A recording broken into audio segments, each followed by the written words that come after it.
आणि बातमी जालना जिल्ह्यामधून आहे। जालन्यातल्या वडीगोद्रीमध्ये धुळे सोलापूर महामार्गावर मराठा महिला आंदोलक आक्रमक झालेत। गेल्या 5 दिवसांपासून अंतरवाली सराठी गावामध्ये मराठा आरक्षणाच्या मागणीसाठी मनोज जरांगे पाटील यांचा आमरण उपोषण सुरू आहे।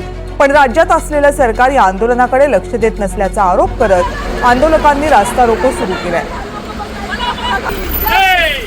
या रास्ता रोको संदर्भातली आणखी माहिती आपले प्रतिनिधी लक्ष्मण सोळंकी आपल्याला देतील। लक्ष्मण, आत्ताची परिस्थिती काय? महामार्ग ठप्प आहे की वाहतूक सुरू झाली?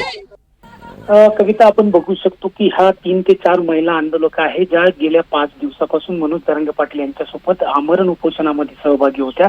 मात्र आज मनोज जरांगे पाटील यांनी जी पत्रकार परिषद घेतली, त्या पत्रकार परिषदेदरम्यान त्यांनी देवेंद्र फडणवीस जे राज्याचे मुख्यमंत्री आहेत त्यांनी आपली 8 मागण्याबाबतची भूमिका स्पष्ट करावी अशी मागणी केली होती। त्यानंतर या महिला आंदोलक आक्रमक झालेल्या आहे। आपण बघू शकतो की आज 5व्या दिवशी मनोज जरांगे पाटील यांच्या जी प्रकृती आहे ती आणखी खालावत चाललेली आहे। त्यामुळे या आक्रमक झालेल्या महिला आंदोलक जे आहे, ज्या उपोषणकर्ते आंदोलक आहे, यांनी थेट आंतरवाली सराटीहून वडीगोद्री गाठत धुळे सोलापूर महामार्गावर रस्ता रोको आंदोलनात सुरुवात केलेली आहे। या ठिकाणी सरकारच्या विरोधात त्यांनी जोरदार घोषणाबाजी करण्याचाही प्रयत्न केलेला आहे आणि मनोज जरांगे पाटील इकडे मरत असताना सरकार त्याकडे दुर्लक्ष करते असा आरोप सुद्धा या महिलांनी केलेला आहे। आणि हा आरोप करत महिलांनी हा रस्ता रोको आंदोलनात सुरुवात केलेली आहे। आपण बघू शकतो 3 ते 4 या महिला आहे की ज्या गेल्या 5 दिवसापासून आंदोलनात सहभागी होत्या। त्यानंतर काल या महिलांवर उपचार सुद्धा करण्यात आले होते आणि त्यानंतर आज या महिलांनी आक्रमक होत रस्ता रोको आंदोलनात सुरुवात केलेली आहे।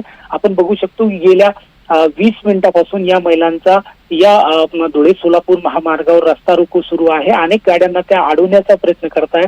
पोलिसांकडून त्यांना थांबवण्याचा सुद्धा प्रयत्न केला जातोय। मात्र या महिला आक्रमक झालेल्या आहे आणि त्यांनी मनोज जरांगे पाटील यासह मराठा आरक्षणाच्या मागणीकडे सरकार दुर्लक्ष करत असल्याचा आरोप केलेला आहे। कविता, धन्यवाद या सगळ्या सविस्तर माहितीबद्दल लक्ष्मण।